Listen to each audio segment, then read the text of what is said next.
ESPN.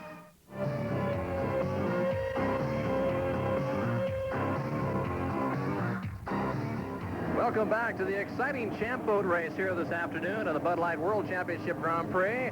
Steve Michael and Mike Butler with you. Chris Busch taking it wide through turn number 3. We have reached lap number 20, and Busch continues to sit in second place. He and Bill Siebold are having a cat-and-mouse game. It seems like Busch is looking over to see if he can move up, and Siebold is keeping a close eye. I don't think Billy wants to take all of his boat out early. There's Buck Thornton, the ship's watch. You can see he's still got that buoy on the pickle. It cost him $100 and a lap for hitting it, so he might as well keep it. And there's a disappointment for all St. Louis fans. The man who won here a year ago, Mike Siebold, it looks like he's out of the race. He's pulling off the course, so he must be done for the day.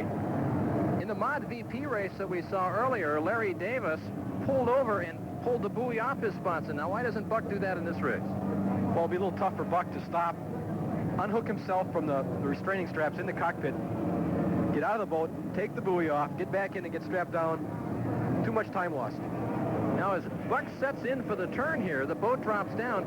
Isn't that buoy that's on the front sponson causing a problem with aerodynamics? Well, it would down the straightaway, but I don't think it's bothering him in the turn. And really, with the buoy stuck on there, it doesn't look like it's slowing him down a heck of a lot on the top end. And problems continue to plague Mike Siebold. He is sitting down on the front dock right now. For which such a storybook finish, this gentleman here a year ago, 1986, Mike Siebold, you can see his race, and his chance for winning this afternoon is gone. Qualified 12th, he hasn't been able to get this Bud Light boat in the position where he wanted to all weekend long. He's been struggling with it, and this is what's happened to him here. Halfway home, the boat sits on the dock. So while his father is out in the lead, son Michael is sitting here in the pits, waiting to go back out again, and very, very disappointed. The fans still have something to cheer about. The other half of the Bud Light team, Father Bill, still out in the lead, expanding on his lead at the moment against Chris Busch. He is now ahead of him by 16 seconds, Mike. That's a pretty good lead, and I doubt very much if Chris is going to be able to make that up. The way Billy's running the boat, you can't get a tunnel boat to run any better than the way he's handling it right now. Siebold won his first race here in St. Louis back in 1975. He has won a bush load since then. The last 2 years he was out in first place. However, he didn't finish the race in first. Well, last year he finished second to son Mike, and Michael's also won this race 5 times. Well, a very unique driver on this tour. Jim McKay not only runs in the SSTs, but he also runs in the champ boats, but he's having a problem today. The man from Modesto, California, who had qualified 7th, is sitting here for the second time this afternoon.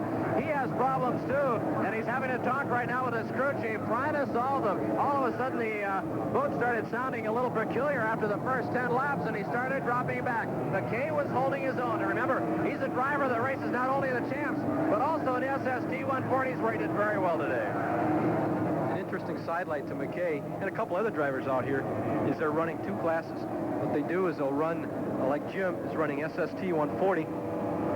After that class is done, he'll come in, change a power head, and go back out there and run champs. Well, Chris Busch, you see on the screen, in a lonely position. He's in second place right now. He's a half a lap behind our leader, Bill Siebold, and 3 lap boats in front of the third place battle going on right now between Jonathan Jones and Steve D'Souza. There's Thornton out there again, and I think he made the right decision not to stop and leave that buoy on, because now he's still in 5th position. Thornton is right behind Steve D'Souza. He's actually starting to gain on him a little bit with that buoy sitting on that sponsor. We have reached lap 29, 21 laps to go. Your leader, Bill Siebold, in front of this tremendous crowd here in St. Louis. Well over 50,000 enjoying the racing this afternoon at the Bud Light World Championship. So we've got VIPs in attendance.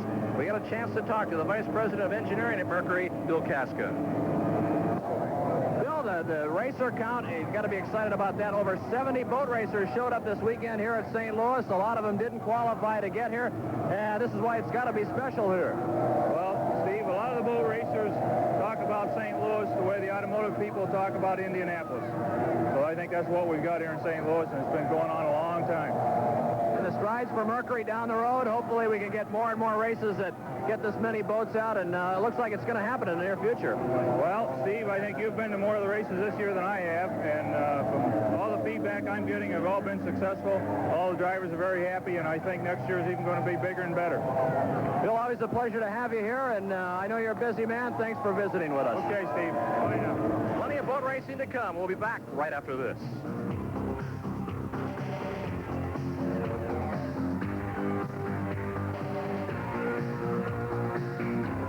Welcome back to the Bud Light World Championship Grand Prix here from St. Louis. 22 drivers battling for Fonda World Championship points, along with the point battle for the IOGP Tour. We have completed 33 laps, and we see Steve D'Souza, who is entwined in a great battle for third place right now, going on with Jonathan Jones. You know, it's taken D'Souza's easy loader 28 laps to get by Jones, and battling out for that long, it's got to be tough on you. Billy's out there by himself, not a whole lot of competition bothering him yet, and here's D'Souza and Jones going at it for 28 laps. That's tiring. And Bill has had a tough time with the man in front of him, Jim Johnson, who finished a year ago fourth here. It's been tough for him to work his way around, and you can see the traffic that's going on, some taking the inside route, some going the outside, and different speeds on these boats. While this exciting